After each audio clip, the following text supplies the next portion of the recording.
अस्सलाम वालेकुम रहमतुल्लाहि वबरकातुहू। मैं हूं आप तमाम का दोस्त मज़हर हुसैन। मन की आवाज़ मोहब्बत में मैं आप तमाम का खैर मकदम करता हूं। और वीडियो की तरफ बढ़ने से पहले मैं आप तमाम से गुजारिश करूंगा कि मेरे चैनल को सब्सक्राइब करें और लाइक करें। मैं एक दफ़ा मुशायरा देख रहा था और जिसकी नज़ामत नदीम फ़ारूक कर रहे थे। ये हिंदुस्तान के बहुत ही मशहूर व मारूफ शख्सियत है जो कोई तारुफ की मोहताज नहीं है। ये जलसे की नज़ामत में अपनी ज़िंदगी का एक वाक़या बयान कर रहे थे और मैं अपनी ज़िम्मेदारी समझा कि वो वाक़या मैं आप तक पहुँचाऊँ। वाक़या कुछ इस तरह से है कि नदीम फ़ारूक के घर पर कुछ मेहमान आए और उनकी बीवी ने कहा कि आप दुकान जाएं और मुर्गे का गोश्त लेकर आएं, हम मेहमानों को मुर्गे का गोश्त खिलाते हैं। तो ये उसी तरह समझदारी से जो है हुक्म बजा लाए जिस तरह से आप और हम बीवी की फर्माबरदारी और समझदारी से जो है हुक्म को बजा लाते हैं। तो ये गाड़ी लिए और दुकान पर चले गए और जाने के बाद वहाँ पर दुकानदार से कहा कि मुझे मुर्गे का गोश्त चाहिए। वहाँ पर एक पिंजरा रखे वाला था जिसके अंदर 15-20 मुर्गे रखे हुए थे और दुकानदार ने पिंजरे के अंदर हाथ डाला, एक मुर्गे को पकड़ा। जिस मुर्गे को पकड़ा गया वही मुर्गा चिल्लाया और बाकी के मुर्गे खामोश थे। वो मुर्गे को ज़ुबा किया गया और उसकी बोटियां बनाई गई, तराजू के पल्ले के अंदर रखा गया।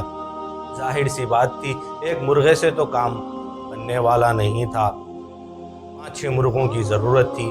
दूसरे मुर्गे को पकड़ा गया, दूसरे को ज़ुबा किया गया। जब दूसरे को पकड़ा जा रहा था दूसरा ही चिल्लाया, बाकी के खामोश थे। दूसरे को भी ज़ुबा कर बोटियां बनाई गई। फिर तीसरे को पकड़ा गया, तीसरा ही चिल्लाया, बाकी के जो मुर्गे थे वो खामोश थे। और उसी के साथ भी वही हशर हुआ जो पहले और दूसरे के साथ हशर हुआ था। तो जब ये वो शायर जहाँ पर था, वो शायर ये मंज़र को देख रहा था। ये शायर के अंदर का जो शायर था वो शायर बोल उठा, जलते घर को देखने वालों उसका छप्पर आपका है।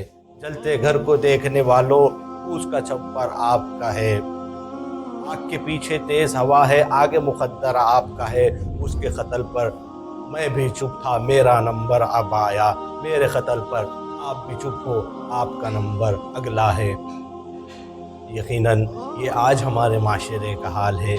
जिसके गिरेबान पे हाथ पड़ता है वही चिल्लाता है, जिसके ऊपर जुल्म होता है वही चिल्लाता है, वही पुकारता है और दूसरे खामोश रहते हैं।